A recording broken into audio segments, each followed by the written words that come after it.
Aqui, nesse capítulo 2, eu trago a historinha do Siddhartha Gautama, o Buda, portanto, uma história oriental, uma história indiana, e ele trata bastante peculiarmente desse tema do chamado aventura, né? Então, vamos contar aqui a historinha só para a gente relembrar. Possivelmente você já conhece, é a história desse jovem príncipe que está sendo preparado para herdar um reino gigantesco na Índia, como nunca tinha sido antes criado. O pai do Siddhartha, ele era um grande conquistador, um rei, um grande imperador, um grande conquistador, e conquistou e expandiu as terras da Índia numa dimensão gigantesca.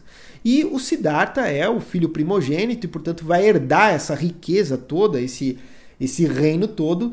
Então, o pai, ele entra numa identidade e pensa da seguinte maneira: se eu criar o meu filho com tudo que há de mais belo, bom, nobre, ou seja, que ele não tome contato com nada que há de sofrimento humano, ele vai também reproduzir isso no seu reino, ou seja, ele vai governar de maneira justa, bela, nobre, porque ele só tomou contato com o que havia de belo, justo e bom e nobre. Então, ele decide que vai criar o Siddhartha numa espécie de redoma de vidro, ele constrói um palácio gigantesco, e o Siddhartha é criado longe de todo tipo de sofrimento humano. Então, ele não pode tomar contato com nada que lembre o sofrimento humano, né? E olha só como o Hermann Hesse descreve de forma magistral a sensação que o Siddhartha está sentindo de incômodo, de não adequação no local de onde ele veio. Mas assim mesmo, Siddhartha não se dava alegria. Para si, não era nenhuma fonte de prazer. Enquanto passeava pelas sendas rosadas do figueiro, enquanto se mantinha sentado na penumbra azulada do bosque da contemplação, enquanto abluía o corpo no cotidiano banho expiatório ou fazia sacrifícios rituais no mangueiral, envolto em sombras profundas, fazendo gestos de primorosa correção, despertando amor em toda a gente, deliciando a todos, não sentia, ainda assim, nenhuma satisfação em sua própria alma. E assim ele cresce e vai até a vida adulta. Até que a lenda nos conta que, num determinado momento, o Siddhartha começa a escutar uma melodia belíssima que vinha do outro lado das muralhas do palácio. E a essa altura o Siddhartha já é adulto. E aquela curiosidade cresce, e isso já é um primeiro chamado à aventura, ou seja, ele está ali no mundo comum daquele palácio, que é quase uma prisão, um aprisionamento dentro de crenças bastante restritas do pai e do como o pai entende que é o governo de um grande império. E ele escuta essa melodia, pergunta para os seus tutores, para as pessoas que estão ali no entorno, e ninguém está escutando, ou seja, já é um sinal de que é uma melodia intuitiva, de que é uma melodia que se passa muito mais internamente para o Siddhartha do que algo real, até que numa madrugada ele decide desobedecer o pai e vai para o meio da cidade. Ele chama um dos seus amigos, chama um dos tutores, vai para o meio da cidade para saber o que acontece, o que tem nessa cidade e de onde vem aquela melodia tão linda, né?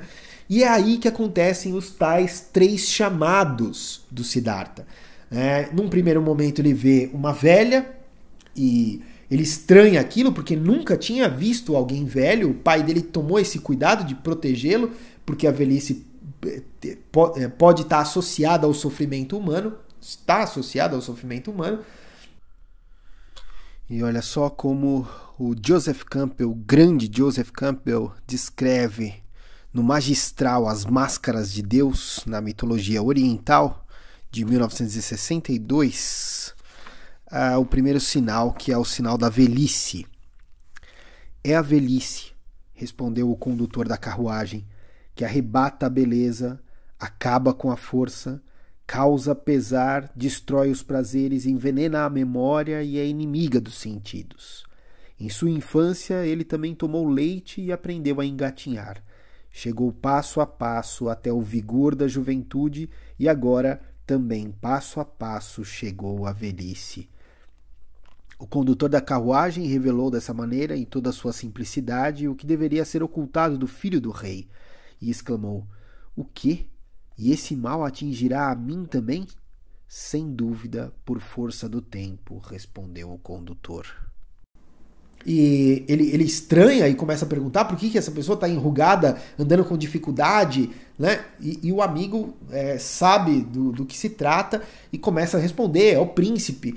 Bom, isso é a velhice, essa pessoa está velha, mas como isso? Isso pode acontecer comigo? Não, isso acontecerá com você. Então é o primeiro choque para o Siddhartha. Ele fica espantado com a possibilidade de se tornar velho. Num segundo momento, ele vê um homem doente, mal, tossindo no meio da rua. E ele de novo pergunta o que está acontecendo com essa pessoa, por que ela está desse jeito. E o amigo, de novo, e receoso, porque ele sabia das ordens do rei, mas ao mesmo tempo é o príncipe que está ali perguntando para ele.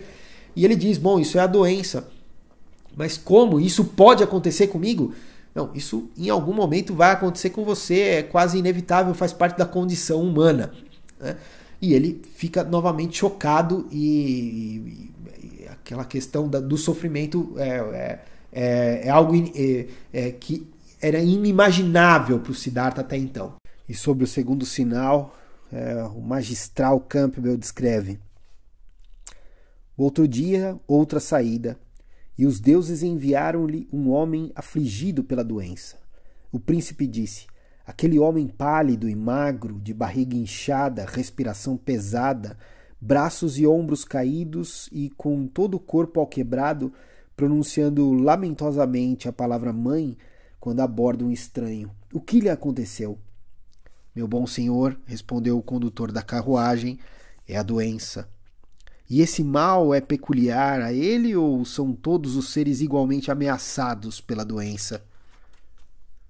É um mal comum a todos, respondeu o condutor, e de novo tremendo o príncipe desejou ser levado para casa. Num terceiro momento, eles veem um cadáver no chão ali, gélido, rígido, e o Siddhartha fica espantado. O que está acontecendo com essa pessoa? O que se passou? A morte, mas ela está morta. O que é a morte? Eu posso morrer? Não, você certamente morrerá. Isso faz parte da condição humana. O Siddhartha fica absolutamente estarrecido com esses sinais da realidade e percebe naquele momento que o seu destino não era o de ser um grande rei de um imperador, de um império criado pelo pai. Talvez não o rei de um reino físico, mas sim de algo outro, de algo imaterial. E ele percebe que o destino dele é o de criar um sistema ou criar algo que minimize ou talvez elimine o sofrimento humano. E é daí que ele vai passar por um certo enfrentamento com o pai, um enfrentamento pacífico, mas é um enfrentamento. Ele ganha, no final das contas, a autorização do pai para partir, e o pai sabe que está perdendo ali o seu príncipe, está perdendo o herdeiro daquele grande reino, e o Siddhartha vai passar por diversas fases que são bem descritas ali na tradição do budismo, até encontrar a iluminação e se tornar o Buda, o iluminado. Né? E aí os budistas acreditam que é dessa forma que tenha surgido ou nascido a sua religião. E aí, voltando no texto do Hermann Hesse, finalzinho do primeiro capítulo, ele diz: o pai colocou a mão no ombro do filho. Hás de embrenhar-te no mato, disse, para que possas ser um samana. Se encontrares a felicidade no mato, volta e ensina-me. Se encontrares desilusões, procura-me novamente e juntos sacrificaremos aos deuses. Agora vai-te. Abraça tua mãe e dize-lhe aonde te encaminhas. Para mim, está na hora de ir ao rio, a fim de fazer a primeira ablusão. Tirou a mão do ombro do filho e saiu. Siddhartha cambaleou. Quando tentava pôr-se em movimento, mesmo assim dominou os seus membros. Depois de inclinar-se diante do pai, foi ter com a mãe para cumprir a ordem paterna. Importante para a gente dessa história, e entendendo o Buda como um herói, né? Percebam que a gente está usando esses mitos, essas histórias muito mais como narrativas tradicionais de diferentes culturas, para entender mais sobre a imagem da jornada heróica. E aqui o importante é o chamado à aventura. O chamado para o Siddhartha veio na forma desses 3 grandes sinais, da velhice, da doença e da morte, que no final das contas remetem à ideia de sofrimento humano.